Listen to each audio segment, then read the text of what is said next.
shore. What a day, glorious day that will be. What a day that will be, when my Jesus I shall see, and I look upon his face, the one who saved me by his grace. When he takes me by the hand and leads me through the promised land. What a day, glorious day that will be. There'll be no sorrow there, no more burdens to bear, no more sickness, no pain, no more parting over there, and forever I will be with the one who died for me. What a day, glorious day that will be. What a day that will be, when my Jesus I shall see, and I look upon his face, the one who saved me by his grace. When he takes me by the hand and leads me through the promised land. What a day, glorious day that will be. What a day, glorious day that will be.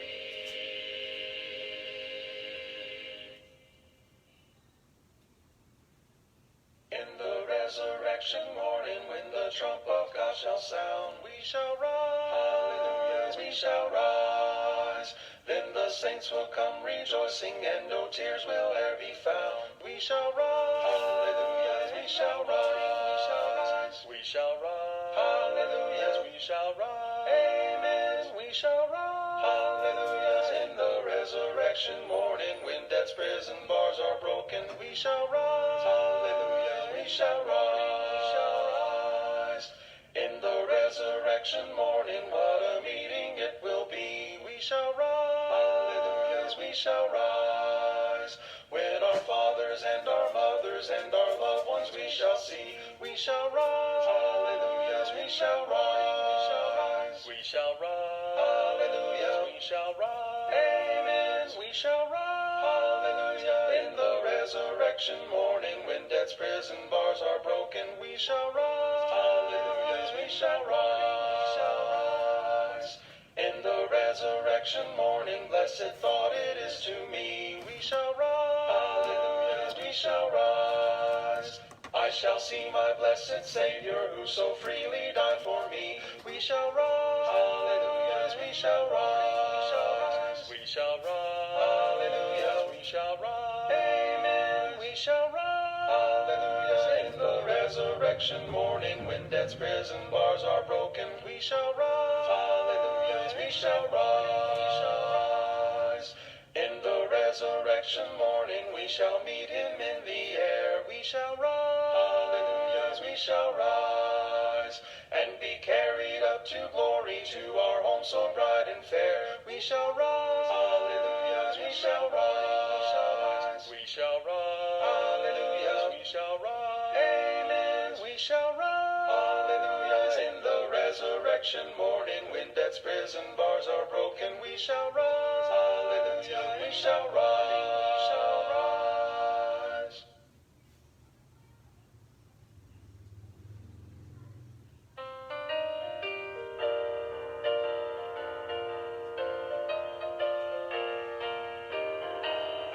You could happen in a moment, in the twinkling of an eye. You could happen in a moment, it could make the eastern sky.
Okay, magandang gabi po sa inyong lahat mga kapatid at mga kaibigan namin, mga kapatid din sa iba't ibang lugar na nanonood ngayon at na nakikinig. Alam ko po ay mahal ninyo ang pagkikinig sa salita ng Diyos dahil may blessing po yan.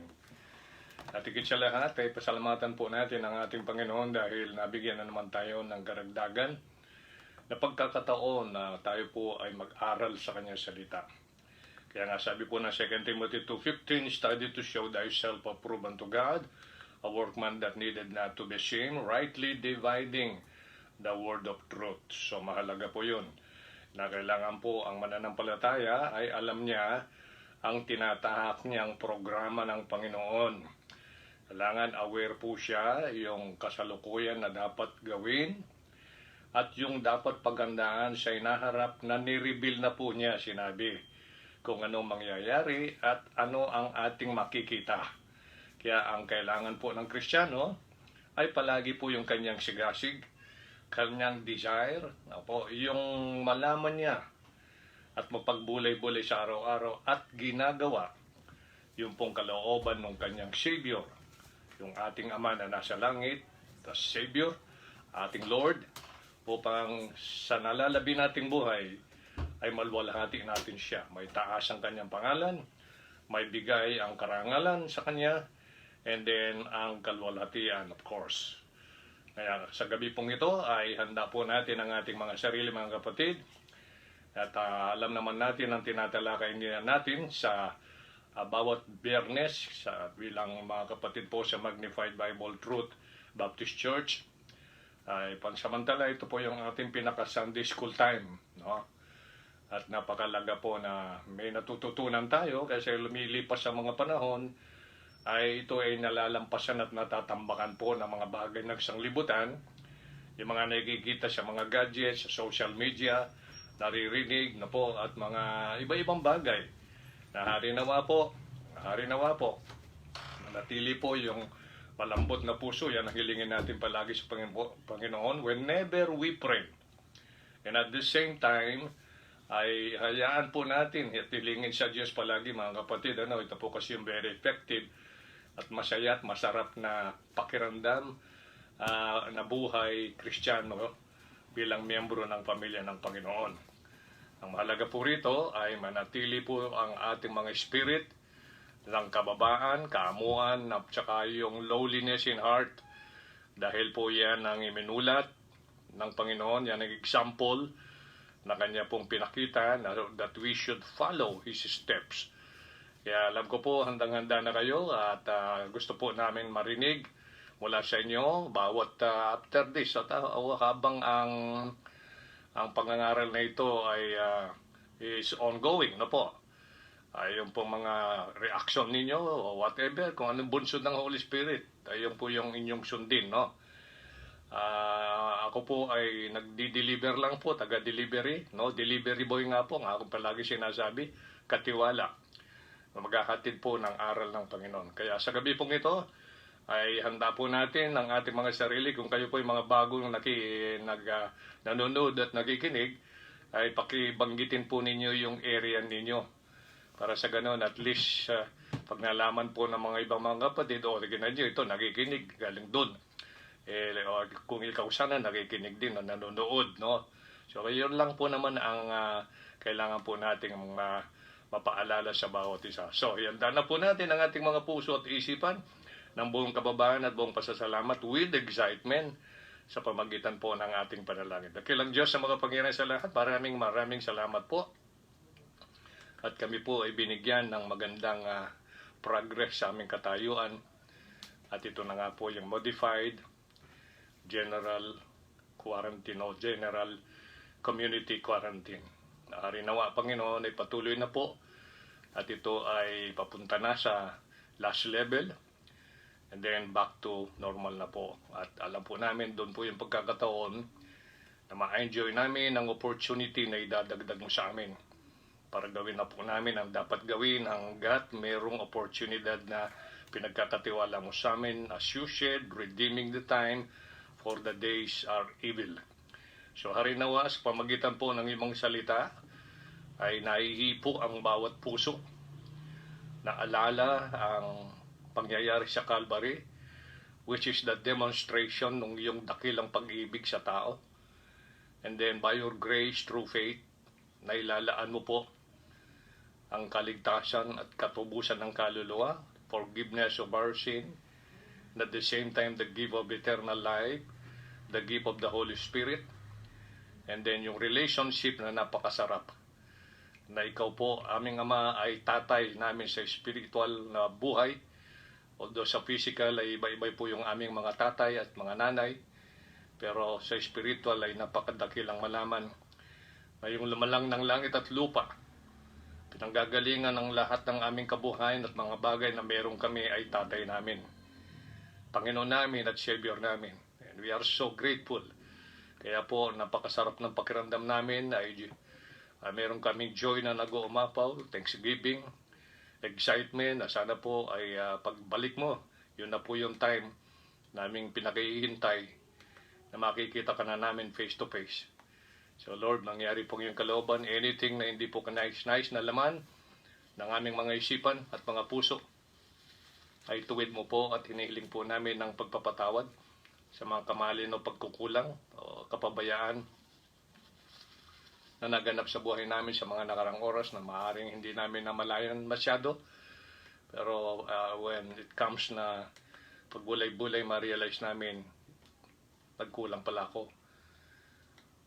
At napabayaan ko ang bagay na dapat hindi ko pabayaan at nagawa ko sana dapat gawin hanggat may pagkakataon. So sana po Panginoon ay patuloy namin masagawa ang ganong realization para po ay confess namin ng mga kamalian na kasi talaga naman without you we can do nothing, para ma-restore po yung mainit na fellowship, maramdaman sa araw-araw na buhay ang enjoyment sa buhay na yung pinapahiram, and at the same time yung pong kagalakan, spirit ng pasasalamat na walang sawa, kasi sa bawat pagkakataon ay gumagawa ka sa aming buhay na gaya po ng naranasan ni Apostol Pablo. By your grace, we are what we are. Kaya ikaw na po mangyari, ipapanaigin mo pong iyong kalooban. Bless each every one of us in Christ's name. Amen. Alright po mga kapatid at mga na nanonood ngayon at nakikinig at harinawa po, ay matuunan po natin ang pansin, ang pagkikinig. Merong pamilya po na nagsabi na medyo mahina daw yung aming dating. Kaya po tayo ay bumibili po ng gadget. Meron na nabili na po natin yung isa para mapalakas po yung volume, yung in other words, yung dating sa inyong mga tahanan habang tayo ho ay nagla-live stream. Meron na lang po tayong hinihintay na isa, nakuha na po natin yung isa. Ano yung nakuha natin? Parang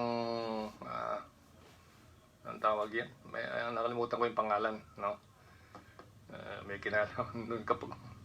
sige, anyway, ay dahil po sa reaksyon ng isang kapatid, Pastor Brother Nesty, thank you very much po sa reaction.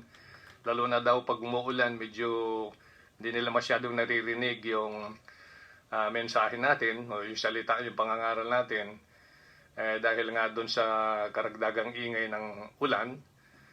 At at the same time ay nakatutok sila doon sa kanilang mga cellphone. Kung magkaroon kayo ng isang parang ganito yan, nakikita ninyo dito sa screen, no? Yung ganyang kalaki, kasi yung iba meron Yung mga kapatid po natin sa Australia, mga Manrique family, ay nakatuon sila doon sa malaking TV screen nila doon nakakonect.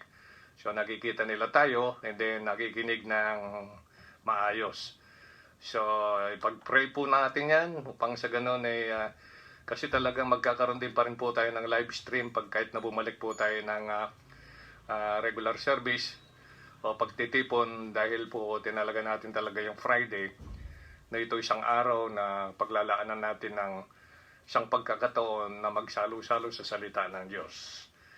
Okay, so sa pagkakataon pong ito ay tuloy natin ang pag-aaral sa paksa natin na simulan. Ito po nga yung tinatawag po nating the rapture of the spiritually born again believers in Christ. Kaya ko po palaging binibigyan diin yung spiritually born again believers in Christ, Hindi po lahat po ng mga nagpapakilalang Kristiyano from biblical point of view ay Kristiyano. Opo, yun lang po yung minulat ng mga namumuno sa kanila. Pero pag ikaw po ay Kristiyano sa Biblia, from biblical point of view, standpoint, ay ikaw po ay born again. Pag sinabing born again, spiritual po yun. Kasi meron na po tayong physical birth. Kaya nung sabihin ng Panginoon doon sa John chapter 3 kay Nicodemus, hindi po maintindihan ni Nicodemus yung sinasabi ng Panginoon, which is spiritual, yung you must be born again. Kaya nagtanong si Nicodemus, paano mangyayari yun? Pinaliwanag po ng Panginoon, ang pinanganak sa laman, ang pinanganak sa espiritu ay spirit. So, yun po yun, no? Kaya maliwanag po yung Biblia. At yan naman po yung nilalaman ng John 1:12 and then 13. Sino yun? Yung mga tumanggap po sa Panginoong Jesucristo sa John 1:12 at nag-receive. Yeah. Even them that believe, ang wika po doon sa last part. For as many as received Him, to them gave He power to become the sons of God. Yung sons of God po doon ay yung po yung mga angels, na gaya ng mga angels. Kasi mga angels, sila po ay mga spirit being, ministering spirits, yan ang tawag po ng Biblia sa Hebrews chapter 1. Kaya po ang mga believers na na-born again, sila po ay spiritually born. Opo, karoon po sila ng spiritual birth. Hindi po yung body nila napapasok muli sa tiyan ng nanay nila para maisilang. Yun po yung argument ni Nicodemus. Kaya pinaliwanag farther ng Panginoon. And then, kaya nakita natin sa John 1:13, in which we are born ng wika, not of blood, nor of the flesh, nor of the will of man, but of God. So, spiritual birth po yun. Kaya yung mga nagkaroon po ng spiritual birth, okay, sila po yung tinatawag ng Biblia na born again. Hindi po yung nagpalit lang siya ng relihiyon o nag-alis ng bisyo. Nagaya po ng mga paniwala nung iba, pag dati hindi naman siya nagsasamba, ngayon nagsasamba, dati wala namang Bible, ngayon nagba-Bible. Dati hindi siya naman kumakanta ng mga gospel songs, ngayon kumakanta, born again na daw. So, yan po yung problema ng mga ngaral. Kaya anyway, ang tinutukoy ho natin dito, yung rapture. At itong rapture, ito yung transportation o pag-transport ng mga mananampalatay kay Kristo, itong mga believers na kay Kristo, o yung mga na kay Kristo spiritually born po yan, ay aalisin po sila dito at yung body nila maiiwan na po dito sa lupa, yung mga nabubuhay. Yung mga namatay naman ay babangon po yun, pero bago na po yung katawan niya. Tawag po doon ay immortal, incorruptible, hindi na po mamamatay, hindi na masisira, glorious pa. Yan po yung term ng Biblia. Anyway, so tapos na po tayo dyan. At still pa rin, second coming pa rin pinag-usapan natin. Pag second coming, two aspects.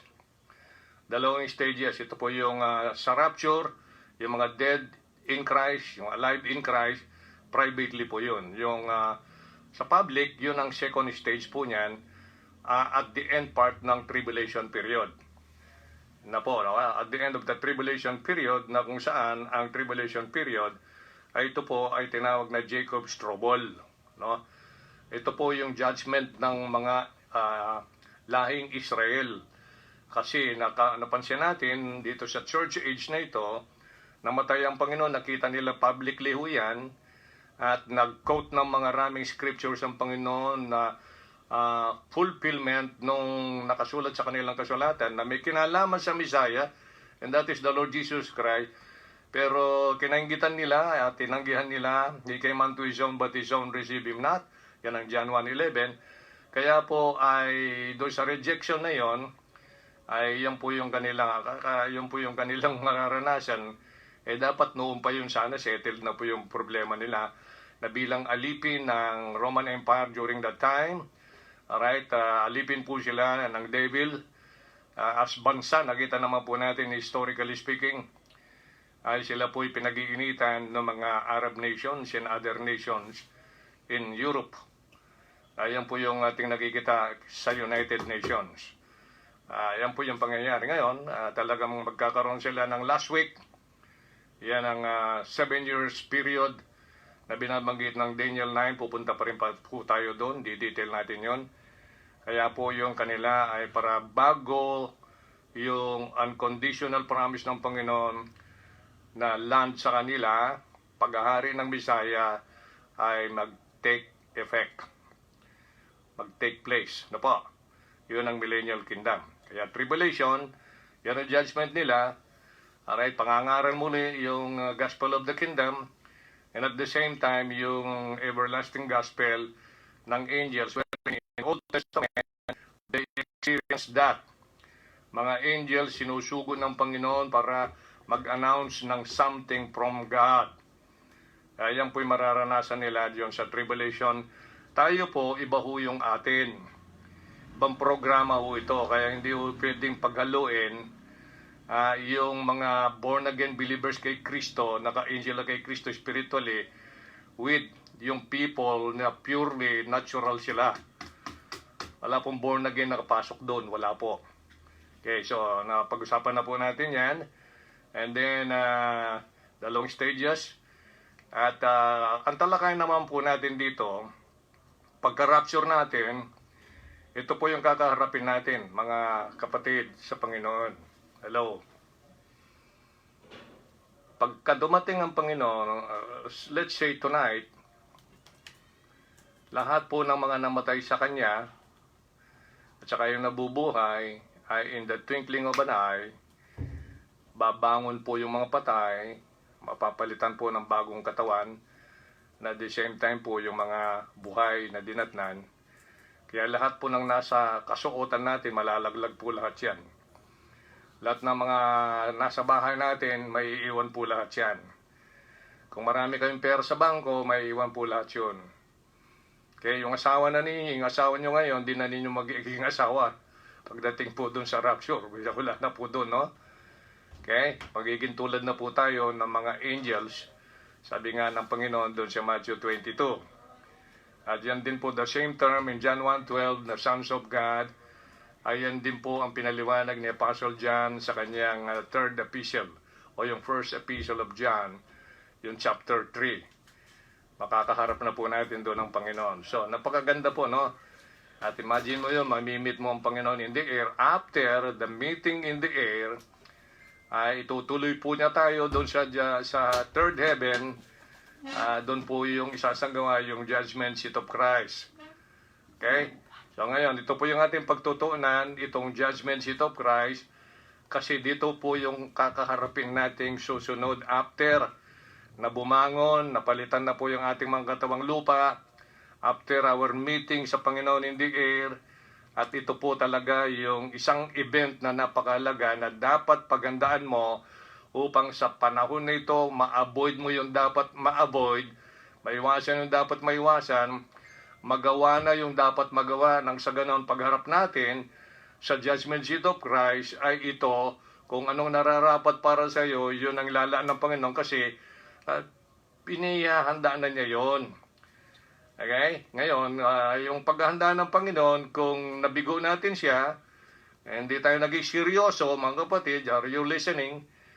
Hindi tayo nagiging seryoso sa buhay na ito habang hinihintay natin yung kanyang pagbabalik, para tayo haharap sa judgment seat of Christ, and then may mawawala sa iyo. Na ito ay pinagsikapan ng Panginoon na ihanda yun para sa iyo upang ma-enjoy mo yung lahat ng kanyang plano na ito ay ma-enjoy natin during millennium. 1,000 years. Imagine mo, 1,000 taon. Yung mga nanunungkulan ngayon dito sa atin, yung presidente, 6 na taon. Senator, 6 na taon. Congressman, 3 taon. 3 taon, mamaya pagkatapos, re-election. Presidente, wala na re-election, saka vice president.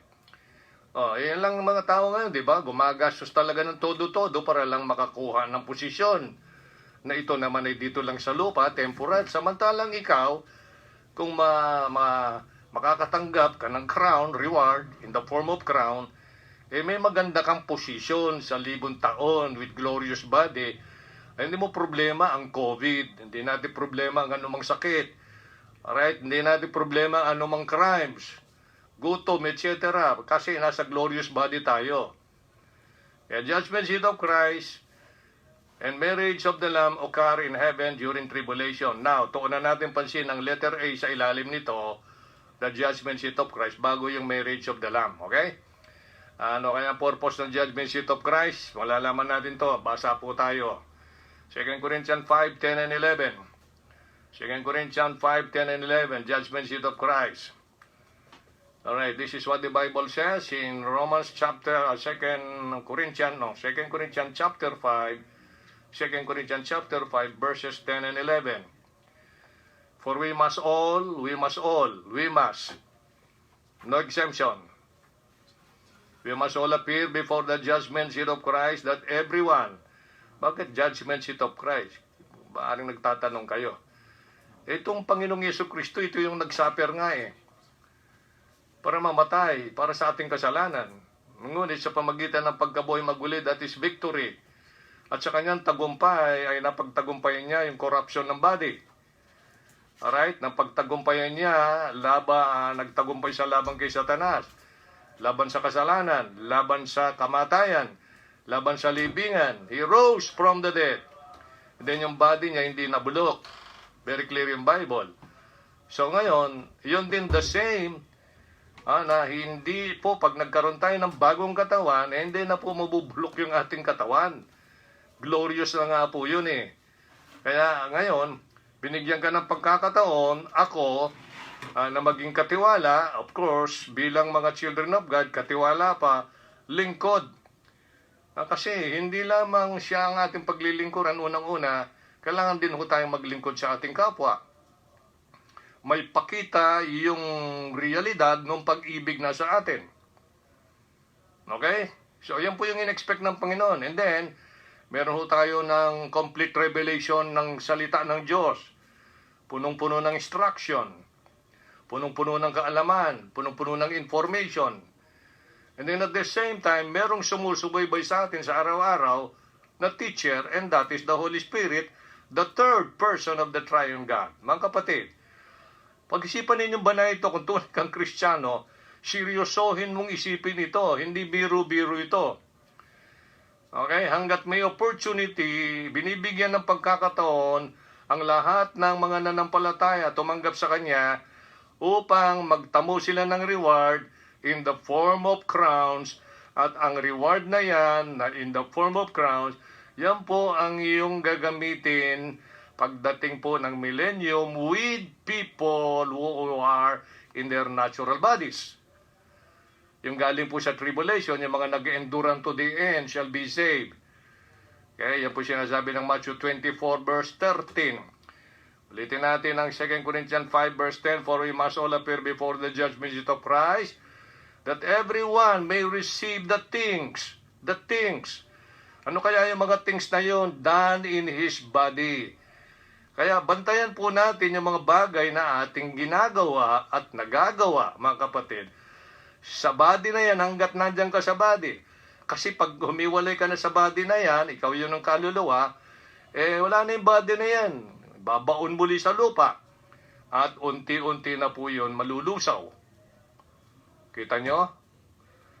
Kaya kinakailangan ho natin, titignan ho natin, yung ginagawa natin sa body na ito, according to that He hath done, whether, ang wika po doon sa last part, ng verse 10, it be good or bad.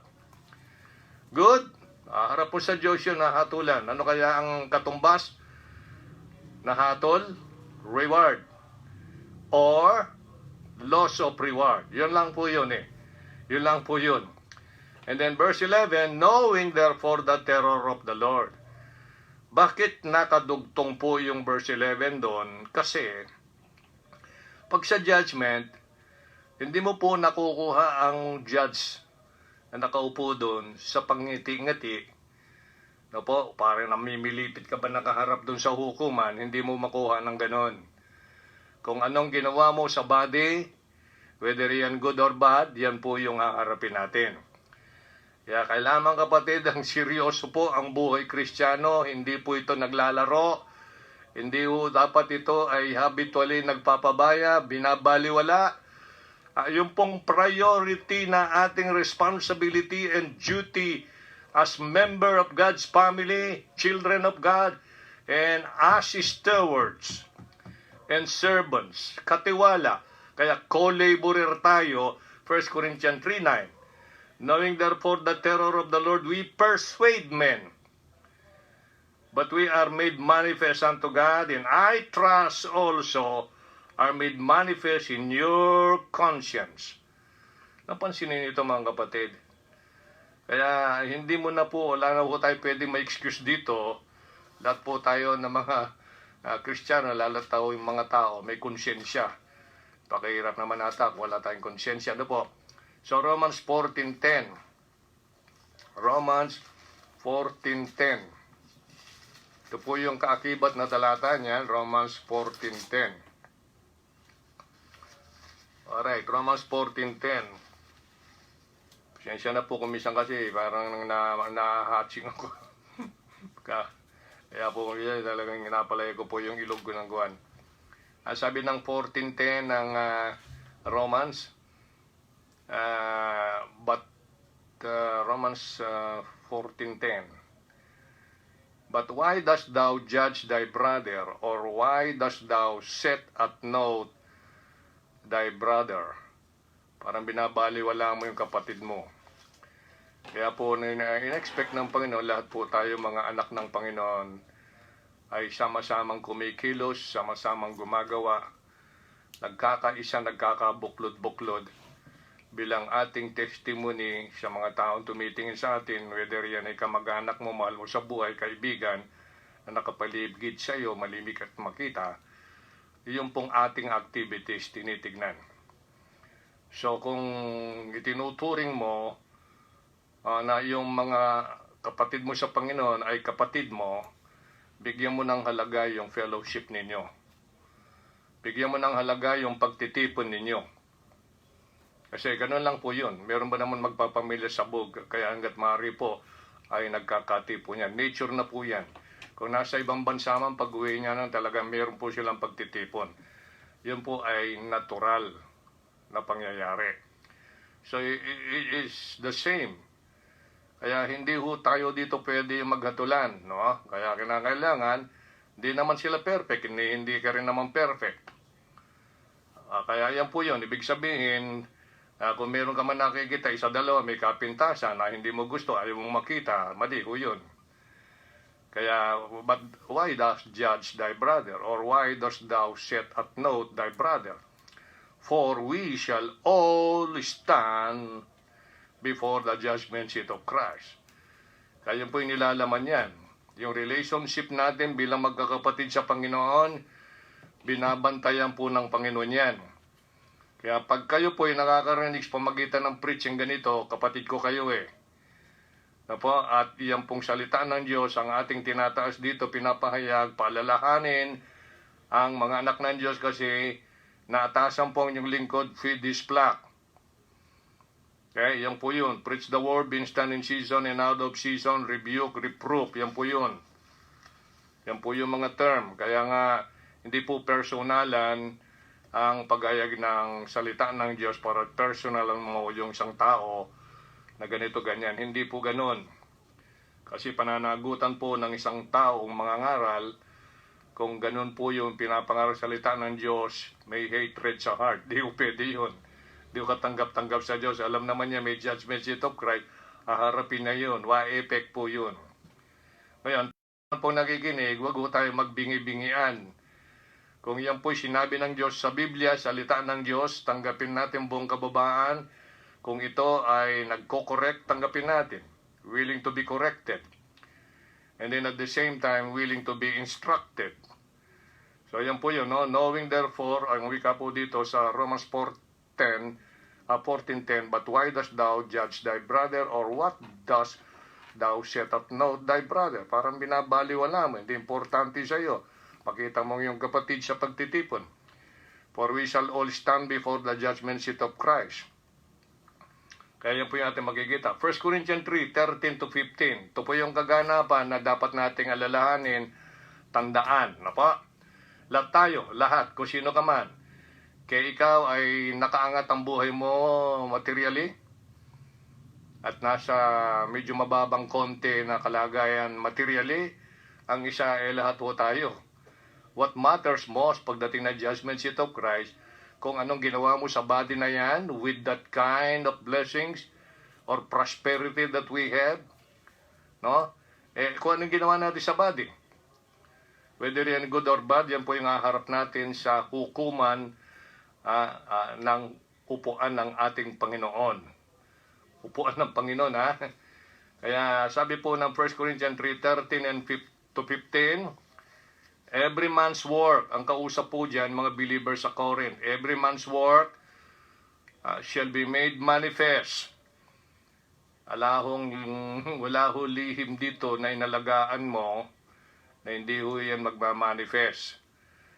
Lalo na po yung kasalukuyan, sinasanay po natin, kung meron man. Okay, habitually po na ito palagi natin ginagawa, repeatedly. Alam mo ng Panginoon yan, magmamanifest siya pagdating na judgment seat of Christ. Equivalent marahil ito ay loss of reward. Kasi ganyan ang pinagagawa mo Yung ganun ba, no? So, every man's work shall be made manifest, for the day shall declare it, because it shall be revealed by fire. And the fire shall every man's work of what sort it is. Ano yung layunin? Because it shall be revealed by fire, and the fire shall try every man's work of what sort it is. So yung fire na yun, sinasabi ng Biblia rito, ay ilalagay sa trial. So, itatry po lahat ng uri ng ating mga gawa, whether ito ay napipilitan na gawa, whether ito ay naintindihan mong yung ginagawa, o whether ito ay pagpapakita lang sa tao ang gawa, o dahil ito ay, alam mo na ito ay katungkulan mo, nais mong maluwalhati ang Panginoon, nais mong mapaligaya, nais mong mailahad ang iyong walang sawang pasasalamat, ang iyong pakikiisa sa kanyang pamilya, sa kanyang mga lingkod, sa kanyang mga katiwala, bilang ating testimony sa isang komunidad or wherever we go. At ito ang binibigyan natin ng priority. Hindi pwede yung excuses na hindi naman valid. Okay? So, kailangan po natin dito yung nararapat. Verse 14. So, dahil dadaan po sa trial, i-reveal po yan ng fire. Kaya sabi ng verse 14, kung anong uri yan, mauuriin, sa matwid ng salita, uuriin kung anong klase na work ang ginawa mo, ginawa ko, ginawa nating lahat bilang membro ng pamilya ng Diyos, bilang katiwala, lingkod, anong uri nagawa ang ginawa natin. If any man's work, sabi ng verse 14, abide, which he hath built thereupon, he shall receive a reward. Pag dumaan sa apoy, tinry ng apoy, hindi nalusaw, nag-abide, nanatili, ay may reward yun. How about yung hindi naman dumaan sa apoy, hindi ho siya nanatili, parang bula, nawala. So, nawalang saysay, walang kwenta. Verse 15, if any man's work shall be burned, he shall suffer loss. I want you to notice this. But he himself, yung nawala, nawala yung halaga ng work niya kasi hindi naman siya wala siyang halaga. Dumaan sa apoy, nalusaw. He shall suffer loss. Ibig sabihin, yung reward, nawala yung reward. Kasi inihanda po ng Panginoon lahat yan, especially sa mga believers today. Kasi sila lang po yung born again. Sila po yung merong spiritual birth. Sila yung possessor ng eternal life. Secured na po yun. We already have the seal of the Holy Spirit, mga kapatid. Registered na po ang mga pangalan natin sa aklat ng buhay. Pagkatay, hindi na po tayo mahihiwalay sa pag-ibig ng Diyos na kay Kristo. Romans 8:39. Pagkatandaan po natin yun. Wala na po. Hindi na po mawawala yun. Kaya lang ang problema ng Kristiyano dito, ay tila baga ay forever siyang mabubuhay dito marahil yung inisip niya kaya na-enjoy niya yung gawa ng laman kasi rather than yung sa kanyang pangunahing dapat bigyan ng importansya sa life niya habang siya ay nananahan sa body na yan na with the Holy Spirit, kasi temple po tayo ng banal na Espiritu. Kaya sabi, if any man's work abide, which he hath built thereupon, he shall receive a reward. In verse 15, if any man's work shall be burned, he shall suffer loss, but he himself shall be saved, yet so as by fire. By fire. Ngayon, para mapalawak natin yung kaalaman natin sa fire na yan, makikita po natin dito, puntahan muna natin yung John 12:48, ha? Para makita po natin yung John 12:48 muna. Ito yung hindi ho natin na pwedeng kayang iwasan ito, no? John 12:48. Sa John 12:48, mga kapatid, this is what the Bible says in verse 48. Sabi ng Panginoon, the Lord speaking, he that is rejected me and receiveth not my words, hindi tinatanggap ang aking mga salita, hath one that judgeth him, the word that I have spoken, the same shall judge him in the last day. Kapatid, have you noticed that? Ang pag-reject po natin sa sinasabi ng Panginoon, pinapangaral ng Panginoon, pinapaaral ng Panginoon, ay rejection po yung sa person. Pag tinanggihan mo yung salita na pinasasalita niya, pinatuturo niya, and i-reject mo po yung may salita noon. Yun po yung pinupunto niya sa 48. He that rejected me and received not my words. So, not receiving his words is rejecting the person na may salita noon. Mga kapatid, uulitin ko po. Ano ba ang narinig na natin mula nung tayo mag-profess ng mga Kristiyano? Tumanggap sa Panginoon na sinasabi natin. Na marahil ang karamihan niyan ay ulit-ulit na binibigyan ng diin para palaging fresh sa ating memory at ating mga puso. Pero ano ho yung ating naging attitude? Napapractice ba natin ito? Naipapakita ba natin ito na makikita mo sa Book of Titus, show. So, yan po yung in-expect ng Panginoon. We have to follow the instruction. Salita niya instruction. Ang kaalaman nito ay magbibigay sa iyo ng isang uri ng wisdom para makahatulan mo isang bagay, whether yan ba ay good or bad, sa Diyos ba yan o hindi sa Diyos, will ba yan ng Diyos o hindi. Para po sa araw-araw nating buhay, ay nagkakaroon tayo ng katiyakan na ano man ang ginagawa natin ayon sa sinasabi niya. Kasi kung ang ginagawa natin salungat doon sa kanyang sinasabi at pinasasabi, pinaaral, mga kapatid, that is a kind of rejection doon sa person. So anong gagawin? He that rejected me and receiveth not my word, hath one that judgeth him the word that I have spoken, the same judge him in the last day. Kaya gagamitin po niya yung mga salita na yan na narinig mo na, natutunan. Baka sakaling nag-take note pa tayo. Pero parang sa ibang Kristiyano, kung hindi man marami o mga ilan sa atin, ini-ignore lang natin, i-practice. Parang lumilitaw na hindi importante at hindi mo nararamdaman yung fear and trembling. Clear naman po yung Philippians chapter 2 verse 12, kung tayo po'y ligtas, sabi po doon ay workout natin ang ating mga salvation. Workout, pakita, show out. Huwag mong kimkimin, hindi lang nakain sa'yo. Sa iba ko, yung nahihiya kang kwento mo, balita, paano ka naligtas? At ano ang ligtas sa harap ng Diyos na sinasabi niya? Anong mangyayari sa isang ligtas? So yan lang naman po dapat mong paliwanag patotohanan sa tao Yan ang in-expect ng Panginoon. Pag nagkiklaim tayo na tayo anak ng Diyos, bakit daw? Paano ka naging anak ng Diyos? Anong mayroon ang anak ng Diyos? Ano ang magkakaroon ka bilang anak ng Diyos? Kaya mong paliwanag yung kapatid. Kaya po tayo po kailangan mag-aral. Kasi ang interest po natin, ang priority natin, yung approval ng Diyos sa araw-araw. Pag nakikita niya, approve ang ating mga ginagawa, siya na po yung bahala doon kung anong diskarte niya, what kind of thing na pwede po niya idagdag sa pinoposes mo ngayon, nagaling din naman sa Kanya. Kaya ito po dapat nating isaalang-alang ito. Ano po? Seryoso pong business ito. Hindi po ito pangkaraniwan po na gawain. Responsibility ng mga Kristiyano kasi napakaganda ho ng future natin, sinasabi na ng Panginoon. Sipin mo yung John 14, naghahanda na nga ng mga places na paglalagyan natin sa mga mansions in heaven. At kapag nakapaghanda na ako ay babalik muli kung saan ako ay duroon kayo. Di ba na maganda yon?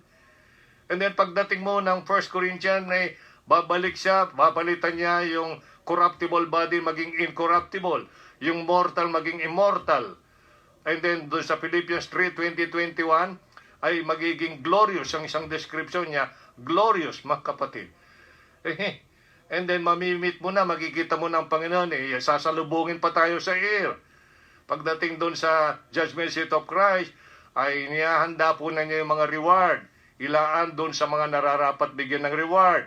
Para ho katuwang niya doon sa pamamahala sa millennium. May-enjoy mo lubusan. Imagine mo, no? Kahalubilo mo yung mga natural people na naligtas dahil nag-endure sila unto the end, hindi sumunod, hindi nagpatatak sa Antikristo. And then, sila ho'y pumasok doon. Sila na ho yung maglahi na ng maglahi doon. Tayo ho, wala na hong lahi noon. Di na ho tayo maglahi yan. Sa ngayon lang po, kinakailangan yung mga apo natin, mga anak natin, pag pwede na ho yan, imulat, train up a child in the way he should go, that when he is old, he will not depart from it. So yun po ito mga kapatid, paalala po sa ating lahat to. Compare nga natin yung John 12:48 with Jeremiah 23. This is what the Bible says about His Word, no? Right, ulitin ko. Compare mo yung John 12:48 with Jeremiah 23, verse 29, 30, and 31, kung ano po ang sinasabi ng Diyos hinggil sa kanyang salita. Okay, napakasarap po itong pag-aralan. Ano po sinasabi niya? Verse 20, is not my word like as a fire, saith the Lord, and like a hammer that breaketh the rocks in pieces? 30. Therefore, behold, I am against the prophets, saith the Lord, that steal my words, ninanakaw yung aking mga salita. Alam ninyo, mga kapatid, pag ito po ay mga ninanakaw, inaalis, tinatakpan, yung salita ng Diyos upang marinig, i-practice, i-exercise, sundin, tuparin, pamuhay ng isang mananampalataya, galit po ang Diyos doon. Ngayon, nahila ho tayo ng tinatawag natin mga uri ng mga ganitong mga ngaral ng paniwala ganito, parang saka na yan, dito muna, ito muna, ganito. Yung mga lalo na yung panahon na ito ngayon, may panakot. Kung magsamba kayo, baka magkasakit ka, ma-virus ka, ma-COVID-19 ka. Hindi po yun ang salita ng Diyos Kasi nga, huwag kang matakot. Sabi nga ng Hebrews 13, I will never leave thee nor forsake thee. So kaya nga po, sabi nga po nung reaction, nung sinabihan, kaya po hindi na siya matatakot kung ano masabihin ng tao. Ayun yung sinabi niya very clear po yun Kasi God is my helper, the Lord is my helper. So yun po yun, nalalahanin po natin yun. Pag sinabi ng Panginoon, hindi ka niya iwanan pababayaan, panghawakan mo yun. At hindi ka matatakot na masabihin ng tao sa'yo. Ang paniwalaan mo yung Panginoon, you have to present our bodies a living sacrifice, inallow na ng national government, ito ay ordained authority ng Diyos. And then why not? Bakit hindi po natin patuloy sa mantalento at gawin? Hanggat may opportunity. Kasi ngayon, alam mo na, ito paalala na naman sa ating lahat, Judgment Seat of Christ. Pangarap, I repeat, pangarap po ng ating Panginoon, magkaroon po tayo ng mga reward na yan na kanyang inihahanda. Mapo-forfeit mo. Dahil po sa kapabayaan natin sa mga pinagagawa ng Diyos na ating katungkulan bilang anak ng Diyos, bilang katiwala, bilang lingkod. Yan po yung mangyayari po dyan. Kasi pagdating mo na Judgment Seat of Christ, napalungkot mo ang Panginoon kasi nadismaya. Samantalang ang salvation po natin pinaghirapan, libre binigay sa atin. Yung forgiveness and the redemption of our soul, ito po on the basis ng kanyang shed blood sa Calvary. Pinaghirapan po ito, gift sa'yo, gift sa akin lahat, mga kapatid. Think about that, isipin mong banayad yan, malalim, pagbulay-bulay natin. Bakit natin hihiyain, ididismaya ang Panginoon pagdating ng judgment seat of Christ? Kuninto nga eh. Pangarap nga niya ito eh. Parang isang magulang, subukan mo. Subukan mo, yung isang magulang, ginawa mong lahat, pinalaki mo, alright, tinustusan mo yung kanyang pangangailangan hanggang dumating sa pag-aaral. Halos sub yung ulo. Ayan, maraming magpapatotoo niyan, mga magulang. Marami ho siyang tinitiis na hindi kainin, na hindi gawin ganito, kundi nakapokus sa doon, nakikita para sa edukasyon ng kanyang mga anak. At kapag nabalitaan ng kanyang anak, dumating ang time na ito'y nagpabaya, nagbisyo, hindi binigyang importansya yung kanyang pag-aaral. Sige, tatanungin kita, magiging masaya ba yung magulang? May magulang pang maging masaya? O baka ang inisip natin, papalakpakan ka pa. Walang ganun. The same is true sa Diyos. Ama natin yun eh. Ito lang ho, pinapaunawa ko, pinaparealize sa ating pong lahat. Para din po sa akin. Baka pabayaan ko yung aking katungkulan. Namumulot na lang ako kung anong iaaral ko. Hindi. I have to spend time reading and studying the Word of God. Asking the Holy Spirit, my teacher, from time to time kung ano ang gusto niya. May bahagi, ituro, pahayag. So yun po. And then at the same time, nagpaplano. Naghihiling sa Panginoon. So, kalooban mo ba itong bagay nito na nararamdaman ko na magandang gawin, na pwedeng gawin? So I'm just asking to the Father. Kung ano ang kalooban niya rito, i-provide niya yung needs para magkaroon ng katuparan hanggat may opportunity. So, yan po yung ating concern. Kaya mapansin natin dito, is it not my word like as a fire, saith the Lord? So, kaya po, pero meron po talagang klaseng literal fire kasi, alam naman natin sa Biblia, pag sumigaw lang ang Panginoon, may thunder, may lightning, meron pong manggagaling ng fire from heaven, come down to the earth. So, lahat po ito ay mahaharap po natin. Pero yung pong salita niya ay hinahalin tulad din sa fire na kanyang ihaharap po sa atin sa paglilitis ng ating mga gawa, whether yun ay good or bad. Siguro naintindihan na po ninyo ngayon. Ngayon, sa ilalim po ng Judgment Seat of Christ, meron tayong A nga, yung Judgment Seat of Christ, kasi yung Roman numeral number 3 natin, kung makikita niyo dun sa screen, the Judgment Seat of Christ and marriage of the Lamb occur in heaven during the tribulation. So, yun po yung heading po ng Roman numeral number 3. And then, meron tayong letter A, the Judgment Seat of Christ. Yan po yung A. Kasi yung magiging B, marriage of the Lamb. Apo? Yan po yung marriage of the Lamb. Ngayon, pasinin po natin ang number 1 sa ilalim ng letter B na Judgment Seat of Christ. Ano po yung makikita natin dyan sa number 1? Alright, makikita po ninyo dyan sa screen. At this judgment, the believer's work will be tried by fire. Nagaya ng binanggit nga po doon sa itaas. But, the said flames, siyempre pag fire may flame yan. The said flames do not touch the person. Pasinin nyo ha. Yung apoy na yan, do not touch the person to the same degree Noah was saved.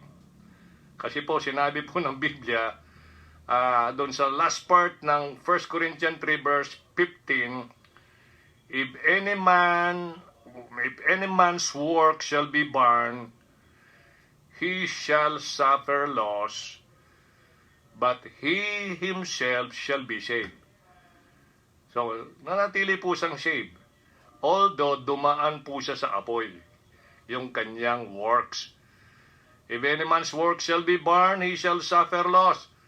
Hindi po nawala yung salvation, hindi po mawawala po yun.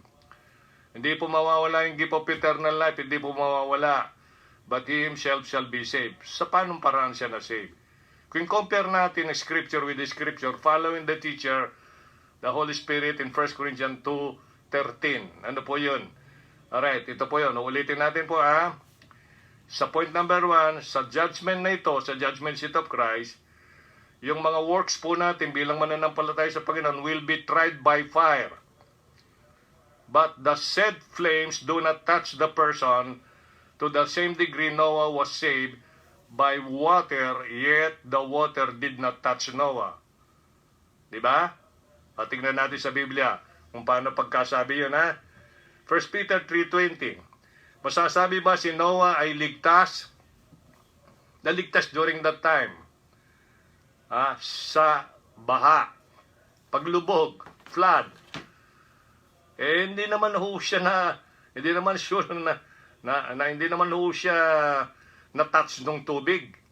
Paano masasabing saved by fire? Ito yung ginagamit ng isang kulto na mangangaral na lumang daan. No? Hindi po. Kaya nga po yung water niya dyan, water baptism.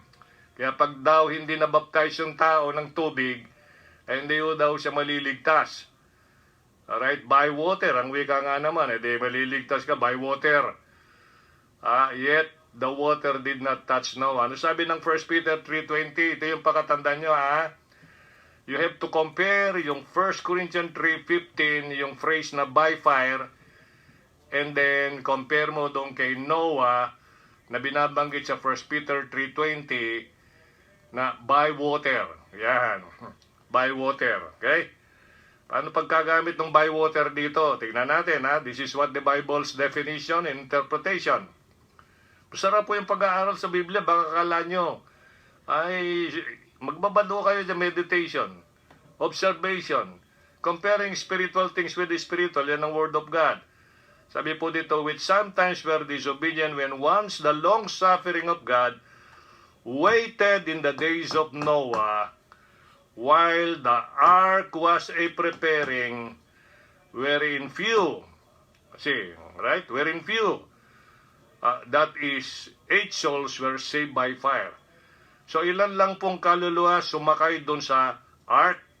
8. Yung hindi sumakay doon, hindi sila naniwala sa mahabang panahon na nangangaral si Noah about that incoming flood na pinasabi ng Panginoon sa kanya. Hindi po sila naniwala kasi paano sila maniniwala hindi pa ho nila naranasan ang pag-ulan during that time. Alright? Ang makikita lamang po na nangyayaring dumidilig sa mga halaman, yung tawag dito, ambon, no? Ng mga Kapampangan, ewan ko yung tawag dyan. Yung ba, pagkagising mo ng umaga, makikita mo, di ba, may mga tubig-tubig yung dahon ng mga halaman. Yan po yun, mist, M-I-S-T, ambon, no? Hambog, etc. Yung ganon. Yan po yung ginagawa ng Diyos pagdidilig sa mga halaman. Hindi po maniwala sila na magkakaroon ng ganong klaseng laki ng tubig. Kaya tinatawanan lang po yun. Kaya hanggang matapos po yung Noah's Ark, wala po, hindi sila naniwala. So, nung sila pumasok na doon, sinara na po yung pinto, and then, pataas na pong patas ang tubig, kahit na po yung, lalangoy, papunta doon sa Noah's Ark, po, sarado na po yun Sinara na po ng Panginoon. Kaya pagkatandaan po ninyo, tayong nakikinig, pag sinara na ng Panginoon opportunity na dapat gawin ang dapat gawin, ay hindi natin ginawa, co-close ng Panginoon doon. So, ano ang magiging resulta? Kaya sabi nga ng Galatians 6:10, hanggat may opportunity As we have therefore opportunity, let us do good unto all men. Kaya nga may second part po yun, especially unto the household of faith. Kung hindi naman po tayo nagkikisa sa sambahayan ng pananampalataya, yan ang sambahayan ng Diyos sa Ephesians chapter 2, household of God. Sa mga activities, alright, mga gawain, mga plano. Paano po magkakaroon ng effectivity yung pananagumpay, yung unang bahagi, as we have therefore opportunity, let us do good unto all men. sinara mo yung opportunity by not cooperating and participating and then pakikisama sa mga believers on the regular basis. Puro tayo maraming excuses marahil, huwag nawasan, ano po. Kaya pansinin natin doon, the ark was preparing wherein few, that is 8 souls were saved by water. Question, habang nandun ba sila sa loob ng arko, paano silang naligtas ng tubig? Hindi naman ho sila pinasukan ng tubig. At pagkatapos, nakaligtas sila doon sa paglaki ng tubig sa loob ng arko. O kaya tumataas yung tubig, tapos may butas yung arko, pinasukan ng tubig. Hindi ho sila nakahipo ng tubig while nasa loob. The same is true. Yung fire po, pagdating po nung sinasabi ng 1 Corinthians 3 verse 15, if any man's work shall be burned, he shall suffer loss, but he himself shall be saved. So hindi ho mawawalan salvation mo, kasi yet so as by fire. At yung fire na yon, nagsusunugin lang po yung works mo. Uuriin kasi ay ito matitira ba ito, mag-a-abide ba ito, o malulusaw ito. Yan po yun. No? Kaya nga po, yung ating punto dito sa number 1, sa judgment na yan, yung believer's works will be tried by fire. But the said flames or fire do not touch the person to same degree Noah was saved by water, yet the water did not touch Noah, according to 1 Peter 3:20. Number 2. Pansinin po natin yung number 2. So, anong sabi ng number 2? Yan, sa number 2, ang pinag-uusapan po dyan, quality ng gawa. Quality is the standard on which a judgment or decision may be based, not quantity. Not quantity. Quality po yan. So, nandiyan ba sa screen yun? Amen. Quality po. Quality po. Yung kalidad is the standard on which a judgment or decision may be based, not quantity. Hindi ho pinag-uusapan yung marami kang ginawa, pero ano namang uri yung paggawa. Taos ba sa puso o nakisakay ka lang, parang ikaw ay nakianod ng ganon, no? Para makita ng etc. Na ikaw rin ay gumagawa, etc. Pero in reality, wala sa puso.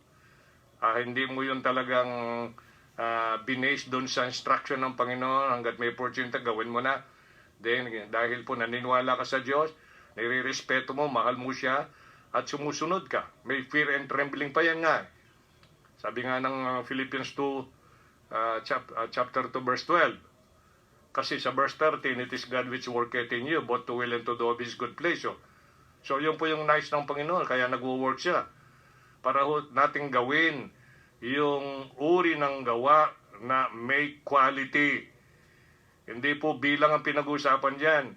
Naka 100 ka mang gawa, kung naman po halos naman doon sa ginawa, pakitang tao, napilitan ka lang, o wala ka lang magawa sa bahay, or maaari, yung iba kasi pag may pakinabang. Okay? Yung mga ganun ba? Yan ang mga basis. Hari nawa, hindi po ganun. No. Ganyan po talaga yung natural na nangyayari. Pag subukan ho ninyo, basta't may pakinabang, maraming tao ang may ipon. Pero pag walang pakinabang, yan po siya sa ating paligid. Sa mundo. Okay, sa mundo. Pag po nagbibigay ng relief, makikita po natin ng mga tao talaga, ay kailangan naman ho silang tulungan Pero excited ho yung mga tao, di ba? Excited. Totoo yun. Yun po yung totoo. Hindi po sila nagkukunwari doon na umaabang. With excitement. Hindi na po pagkukunwari, totoo na po yun. So what I mean here, ang inuuri ng Panginoon, yung uri ng gawa natin. Pag tayo ba'y nananambahan, alam mo yan sa Diyos yun, may score ka dyan kung taos sa puso mong ginawa. Nakiisa ka, halimbawa sa choir, kung ikaw ay young people or adult, taos sa puso mo yun, ay nilid ka ng Holy Spirit kasi humihiling ka, nagpipray ka, na sana, Lord, what will thou have me to do? Gusto mo ba ako na ma-involve sa choir, sa soul winning, sa visitation, etc. O maging po dito sa pananambahan na sana ko ay wala akong mamimiss dito. Kung pinagpipray mo yun, nakikita ng Panginoon yung talagang totoong desire mo, ang sakala mo hindi niya pagkakaloob. Maliban lang kung meron talagang valid, malaking reason, pero nararamdaman mo po yung grief, kalungkutan pag hindi nagawa talaga yung gustong gusto mo na gawin, wherein you have your excitement. Kaya lang nangyari ang isang bagay na hindi maiwasan, nararapat din bigyan ng talaga ng attention. So yan po yung mga ilang bagay na pwede, valid reason.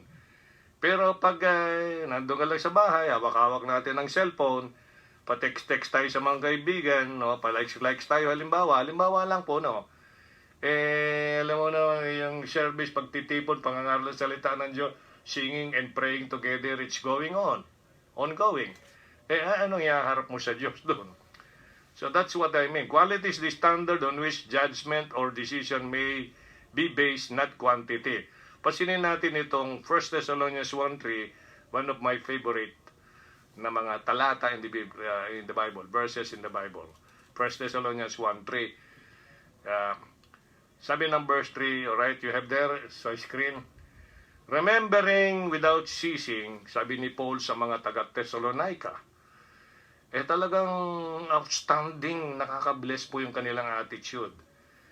Kaya inaalala ko yan na walang hinto. Alin yun? Your work of faith, number 1. Labor of love, number 2. And patience of hope in our Lord Jesus Christ in the sight of God and our Father. Namin natin itong verse na ito. Napakasarap. 3 bagay po ang binanggit dito. Work of faith, nananampalataya ka, naniniwala ka, na ang ginagawa mo sa Panginoon hindi mawawalang saysay, naniwala ka niyan. Kaya mo ginagawa ito dahil alam mo na ito ay hindi mawawalang saysay sa Panginoon. Kung sa tao hindi niya ina-appreciate, I don't care.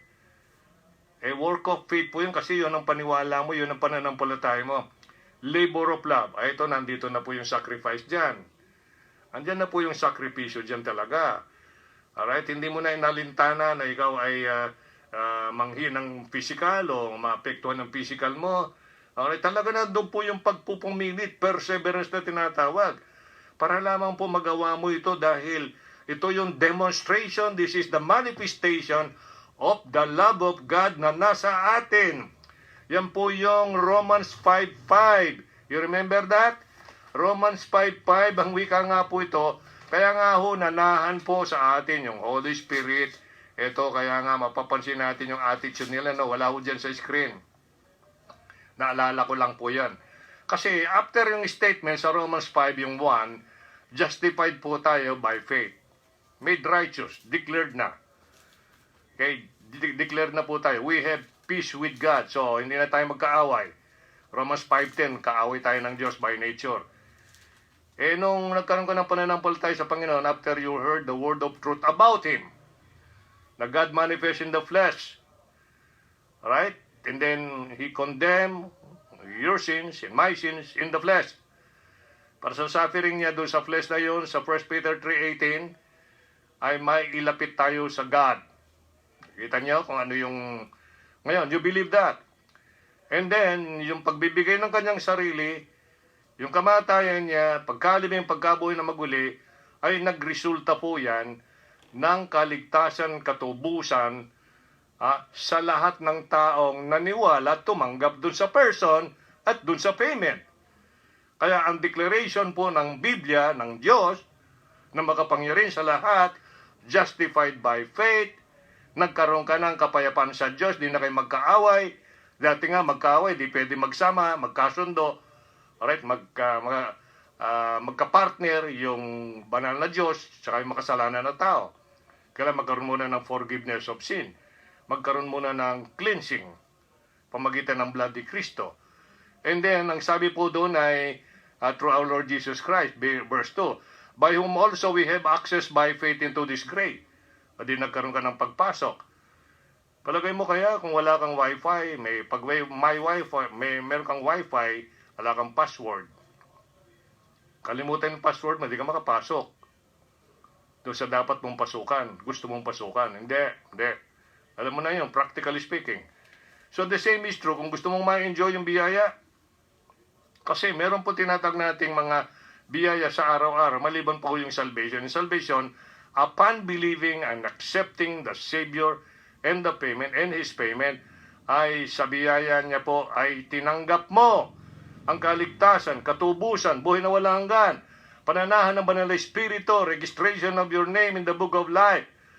Alright? Pagkatapos po na magkaroon ka ng pananampalataya na nanggaling sa kanyang mga salita na nagdi-detail, nagpapahayag, nagpapaliwanag, hinggil sa tao, person, na tinawag na Son of Man at the same time, tinawag na Son of God, na nagsuffer in the flesh para sa ating kasalanan, para tayo din po ay mailapit sa Diyos. Tinanggap natin yung payment, finish, complete, sufficient po yun. Wala ko tayo may dadagdag. E di napakasarap, kaya nagkaroon ka ng access into this grace. Kaya nga po sa araw-araw, nakakaraos tayo by the grace of God. Yan ang 1 Corinthians 15 verse 10. By the grace of God, I am what I am. Yan po yung bigay diin ni Apostol Pablo. Kaya kahapon, biyaya ng Diyos yun. Umabot ka ngayon, biyaya ng Diyos yun. Ayan, almost. Patapos na itong araw na ito. Pag nagising ka bukas, biyaya ng Diyos yun.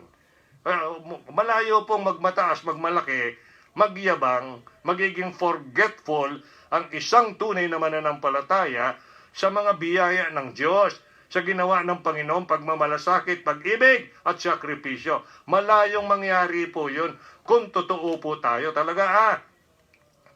And then makikita po natin dito, labor of love, talaga nandyan po yun.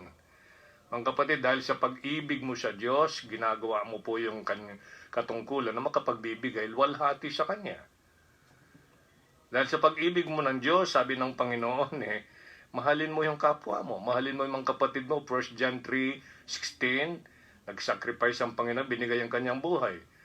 And then, sabi ng verse 17, kung sino man, sabi sa atin, right, na naniwala, tumanggap doon sa pangyayari sa 1 John 3:16, ay meron ka ng mga bagay ng sanglibutan at nakita mo ang iyong kapatid na nasa pangailangan ni hindi mo man tinulungan, ang pag-ibig ng Diyos nasa sa Kanya ba? Sabi ng Panginoon.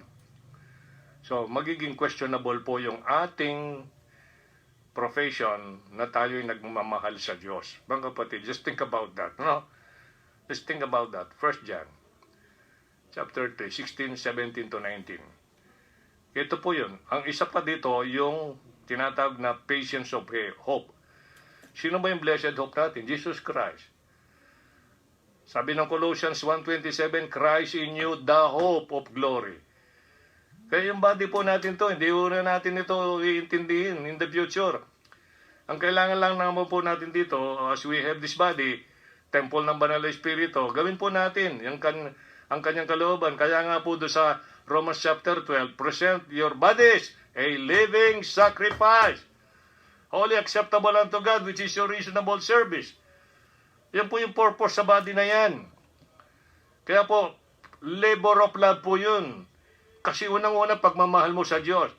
Pangalawa, pagmamahal mo sa iyong mga kapatid dahil sa iyong presence, na-exhort siya, na-encourage siya. Kung mayroon naman siyang nararanasan na trial sa kanyang buhay, mabigat na suliranin, nako-comfort siya through you. Yun lang ngiti mo, may bumati sa kanya, maaring doon sa kanila, pinagmalakihan siya ng mga mahal niya sa buhay na hindi ligtas. Ikaw man lang na kapatid niya sa Panginoon, nakapagbigay ng comfort. Di mo ba alam yon? Nangyayari yon. Kaya mga kapatid, huwag mong ipagkait yun. Kaya nga, ang patience of hope natin ng Panginoon. Blessed hope. Looking for that blessed hope. The glorious appearing of our great God and Savior Jesus Christ. Kaya po intindihin natin yung in the sight of God. Huwag mong intindihin yung sa harap ng tao. Ang tao, marami yung mga nakikita sa atin. Pag maganda, nagagandaan din siya. Kung minsan maganda ng ginagawa mo, minamasama pa. O hayaan mo yun. Ang intindihin natin, yung Panginoon na unang nagmahal sa atin. Kaya sabi nga ng 1 John, we love Him because He first loved us. Siya yung unang nagmahal. Ephesians 5:2. Kaya lumakad po tayo sa pag-ibig ni Kristo. Na yun din ay Kanya pong pag-ibig na inukol sa atin, binigay ang Kanyang sarili. So, para naintindihan po natin mga kapatid, yan po ay quality yan. Quality ng uri yan na yung faith mo ay nagwo-work. Kaya nga work out your own salvation. Save ka, save ako. Gawin po natin yung work ng pananampalataya. And then labor of love, then patience of hope. Pasin natin Hebrews 6:10. Hebrews 6:10. Okay, siguro tapusin lang natin tong 3 verses na ito, 3 book. Saka na natin pag-usapan yung number 3. Okay, for the sake of time. Sabi po ng Hebrews 6:10, For God is not unrighteous to forget your work and labor of love. O, kita nyo? Yan po yung kakambal ng 1 Corinthians 15:58. At yan din po ang pinapaunawa doon sa Galatians 6:10. As we have therefore opportunity, let us do good unto all men. Love, labor of love po yun. Kaya nga sabi, For God is not unrighteous to forget your work and labor of love which you have showed, pinakita, alright, toward His name. In the name of Christ, ginagawa mo po yun. Kasi kinapit nga yung Christ, 2 Timothy 2:19. He that nameth the name of Christ, depart from iniquity. Ang sabi nga ng Hebrews 6:10, For God is not unrighteous to forget your work and labor of love which you have showed toward His name, in that you have ministered to the saints, mga kapatid. Kaya nga po yung pagmamahal mo sa kapatid, yan nga yung sinasabi ng 1 John 3:17, yun po yun, nag-minister ka sa saints, yung mga believers, saints pong tawag sa kanila. No longer sinners. Pero, pwede pa rin siya gumawa ng kasalanan, pero hindi na po yun ang pagkakilanlan sa kanila ng Diyos. Saints na po sila. Ngayon, knowing that na ikaw ay saint, sa akala mo anong klaseng pamumuhay gagawin mo. Alright? Santong nagkukunwari, santong pabaya, santong walang pagpapahalaga. Ganun ba yun? Hindi ganun hindi ko maintindihan na hindi ganun yung description. Hindi ganun ang gawain ng saint. Alam mo naman natin dito, nakamulatan natin sa bansang ito, pag mga santo saint na pinasasabi, ay yung mga ganon, during their physical na buhay, hindi naman ho sila perfect din, hindi. Kaya lang, nagkaroon ho sila ng relationship kasi meron silang Holy Spirit. Yung tinanggap nilang life ay galing sa banal na Diyos. So ano sa akala mo, yung buhay na binigay sa'yo, hindi ba banal yun? Ito mo? Yung birth mo, hindi ba kapanganakan ng banal yun na Diyos? Kapanganakan ng banal na Espiritu, di ba yun? Kaya nga po yun holy life po yun Kaya saints po ang description. Kaya pag pinaglingkuran mo yung kapatid mo sa Panginoon, you are ministering to the saint. Okay? And do minister. Hindi ka nag-stop ng isang paglilingkod, kundi ay patuloy kang naglilingkod. Hindi ka nag-stop sa 1, 2, 3 gawa. Abang meron ka opportunity, yan nga ang Galatians 6:10, abang may opportunity, sama-sama ho tayong gumawa para naman doon sa hindi paligtas, maligtas. Kailangan po ay sinasama din natin sa ating prayer na sana po ay ma-reach out ang unsaved loved ones ko, yung mga friends ko. Sana ho magkaroon ng ganito. Yung ba mangarap ka ba? Hindi na pwede 1, 2 lang nagpipray ng gano'n. Kailangan in-expect ng Panginoon lahat. Gusto ba ninyo magkaroon pa ng tinatawag nating mga evangelistic meetings or effort sa iba't ibang paraan? Pagbibigay ng gospel tracts, street preaching, gathering people with some kind of giveaways. Pwede yung mangyari mo yun Yan yung pinagpipray ng inyong lingkod na sana one of these days magkakaroon na po ng katuparan yan. Kaya pray lang po, pray. Magkakaroon po tayo ng program na build, help. Yan po yun. Kaya mahalaga po yun. Kaya ito, pakatandaan mo, quality po ng work ang in-expect ng Panginoon, hindi po quantity na wala naman sa loob, hindi naman totoo, napilitan lang, parang wala ka lang magawa sa bahay, nag-iisa ka doon, gusto mo naman kahit paano maghihalubilo, pero umaawit tayo marahil. Wag nawa, no? Kung lang po ito'y possibility rin. Baka umaawit tayo, wala naman sa puso, wala sa loob natin. Ano Baka mamaya may scripture reading, nag-ring yung cellphone mo, inuna mo yung cellphone mo. Baka lang ho yun. Pwedeng mangyari ho yun. Kasi nakabantay ho, yung roaring lion nga po yung devil Seeking whom may devour. 1 Corinthians 13, 1-3. Pansinin ninyo, dito tayo magwawakas. Really, really appreciate po mga kapatid ang inyong pakikinig, ang inyong prayer. Pansinin natin 1 Corinthians 13, 1-3. Ito ho yun. Magandang chapter ito. Yung pong salitang charity dyan, yun ang pag-iibigan ng mga Kristiyano, pag-iibigan ng mga anak ng Diyos. Sa kanila lang po ginamit yan, charity. Though I speak with tongues of men and of angels, and have not charity, I am become a sounding brass or a tinkling cymbal. Ganun ka lang, tunog ka lang. Sounding brass. Parang yung dalawang ganun, parang ginanon lang yun. Okay? Gaya ka nun. Parang ingay lang. Yes, meron kang speak, though I speak with tongues. Ibig sabihin po yan, mga languages. Maring marami kang alam. Marunong kang mag-Inchik, mag-Hapon, mag-English. Maraming ganun mga salita ba? Okay? Arabo, yung mga ganun salita. Or sabihin na natin din sa dialect. O maaaring ikaw Kapampangan, alam mo rin ng Ilocano, alam mo rin ng Bicolano, alam mo rin ng Bisaya. Yung mga ganun ba? So, alright, meron ka na dyan. Bihasa ka na dyan. Maraming languages. Makikita mo naman doon sa mga ibang mga Facebook, speak, sabi niya, Tagalog, English, ganito, etc. Ilocano, maraming ganun binabanggit sila, no? Do I speak with tongues of men and of angels? Naku, of angels pa ito. And have not charity, I am become sounding brass or a tinkling cymbal. Alright, verse 2, sabi ng 1 Corinthians 13, verse 2, and though I have the gift of prophecy, yan, bihasa ka sa panghuhula, prophecy, na yung mga bagay na mangyayari sa inaharap, alam mo na, gift of prophecy. Naintindihan mo lahat ng mysteries, yung mga hidden truth. Naintindihan mo na yan, understand all mysteries.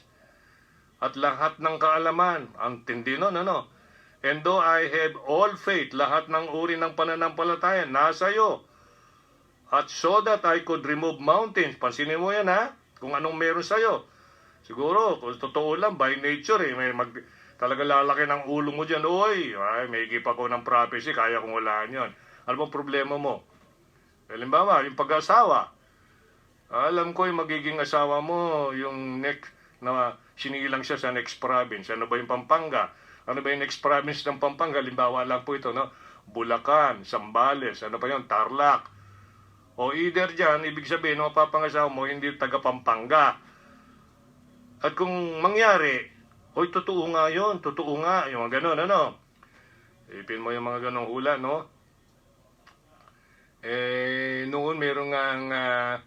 merong kakilala ng gagamot, ganun, tapos tinitignan-tignan yung mga mata ng mga kanyang ginagamot.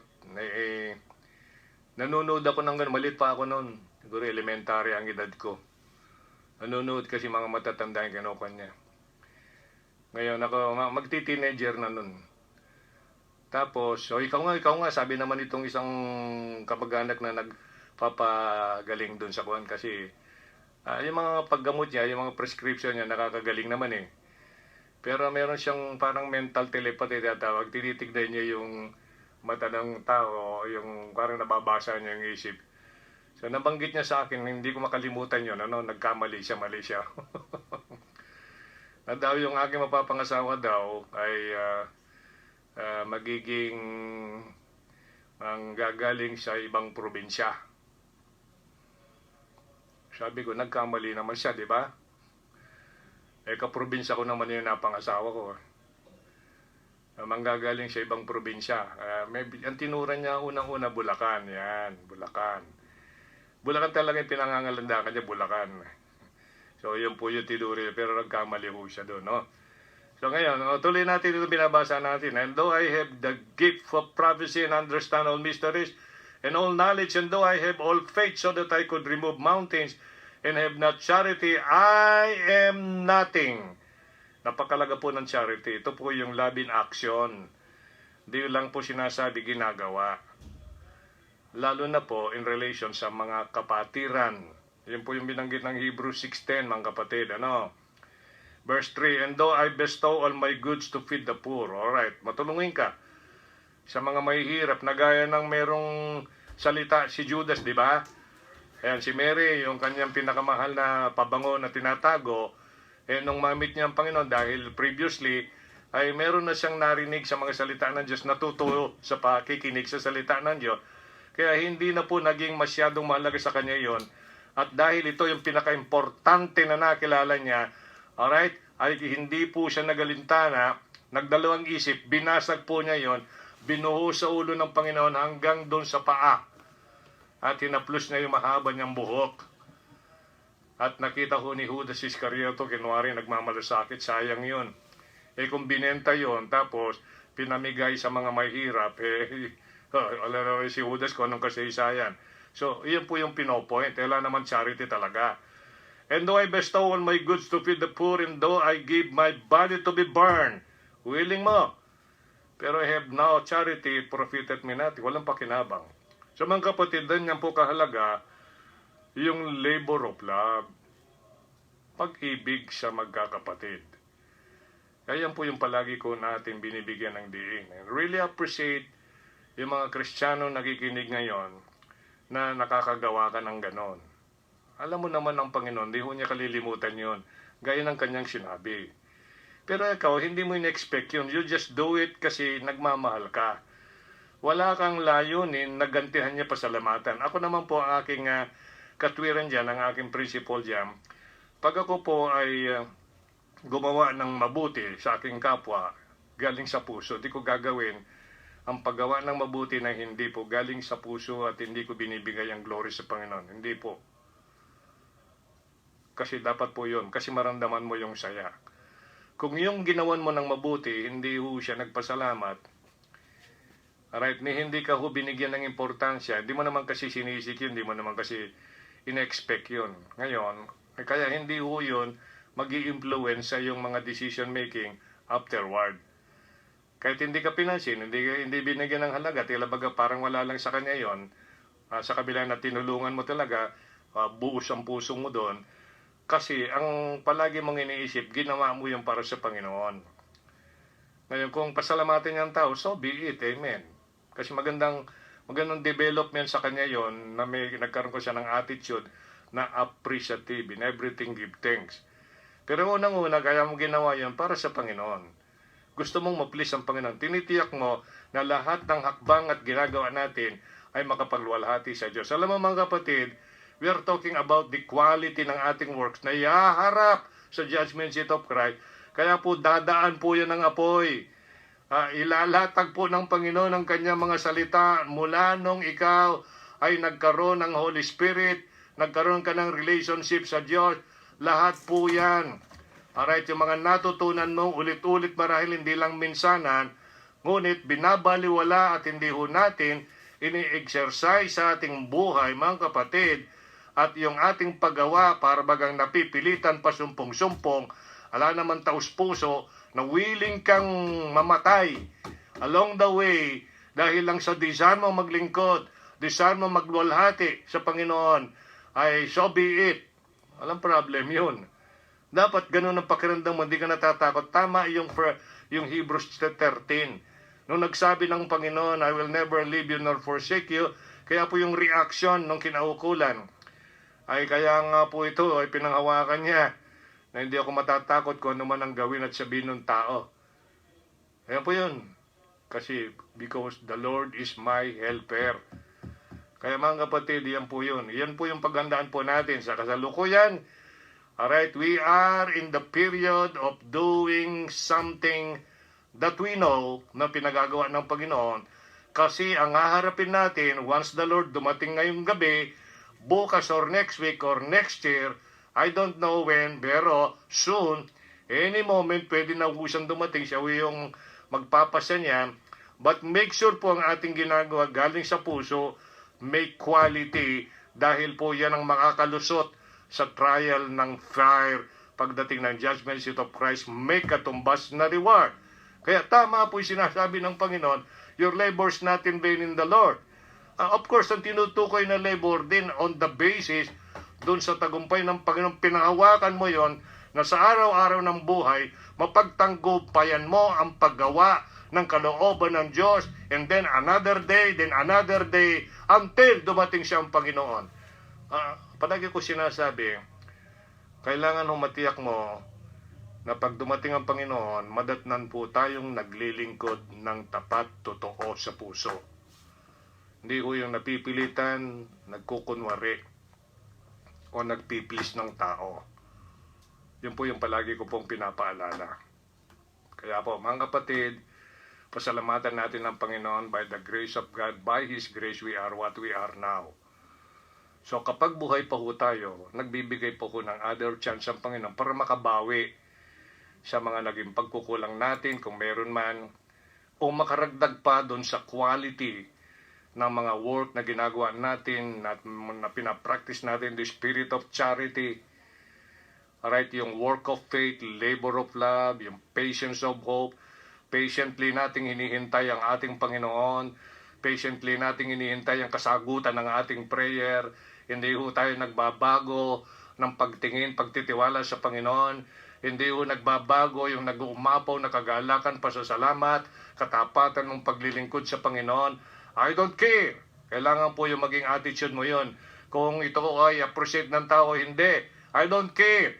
Kung ano man ang bantaan ng tao, hindi. Huwag mo intindihin, hindi ka matatakot. Kasi pinubaya mo na sa Panginoon. Sa Kanya ang buhay mo. Kaloobin ng Panginoon, bigyan ka pa ng another years or more years sa buhay mo, lalo na kayong mga nagbe-birthday. Yan po yung hangarin ninyo. Na sana dagdagan pa ng Panginoon ng mga birthdays mo, upang sa panahon na yan ay ginugugol mo unang-una para sa Panginoon, and then pangalawa sa ating kapwa. Amen? Kaya tayo po ay mag-stop muna dyan. Pag-usapan natin yung number 3 sa next Friday po, Lord willing, kundi pa po mag-rapture, no? Para sa linggo po ay magkita-kita po tayo muli. 9:30 po in the morning, the same, yung protocol, we have to follow that. Social distancing, wearing mask, na po, and at the same time, meron naman po tayong alcohol dun sa bungad. At para magkuha ng alcohol, maintain po natin yon. At yun lang po, wala munang kamayan, of course, maintain po natin yon. Para diretso na tayo dun sa last stage nitong ganitong situation. And then after that, normal na po yun, no? Wala na po totally. Kaya maganda po ang record ng Pampanga kahit paano, lalo na mabalakat, no? Kaya patuloy po tayong manalangin na sana pabuti ng pabuti. Iyan po talaga yung pong isang bagay na dapat nating iyakin sa Panginoon. Lord, sana balik na sa normal. Okay, maraming salamat sa panahon ng crisis na ito. Marami akong natutunan sa iyong salita. Handang-handa na ako, Panginoon, with your help, with your grace, ay magagawa ko po yung kalooban mo. Mga ganun ba na klaseng mga pagsasalita whenever we pray? Amen? So tayo po lahat ay manalangin. Hari nawa po ay ano man mga reaction ninyo, anything na gaya po ng ginawa ni Brother Nesty, na siya po ay nag-message ata kila Brother Daniel Pasamonte, yung ating manugang, aking anak, tungkol po dun sa reaction nila na medyo mahina daw ang dating, no, yung volume, kaya sila po ay nakatutok lang sa cellphone. So at least mag-pray kayo, magkaroon kayo ng screen na tulad nito na pwede ninyong mapunood ang inyong lingkod o yung sino man itatayo dito na mag-live stream. Amen? So, ganun lang po. I really appreciate that. Any suggestion? Meron nga isang kapatid nag-suggest na yung Friday ay doktrina ang pag-usapan. Alright, amen. Ito po yung ginagawa natin ngayon. Since that, no? Really appreciate that. Pag ito po talaga nakakabuti para sa kalwalhatian ng Diyos, let's do it hanggat may opportunity. Lahat po tayo manalangin. Panginoon namin Diyos, na dakila, maraming salamat po na ilaan mo ang napakalaga mong oras.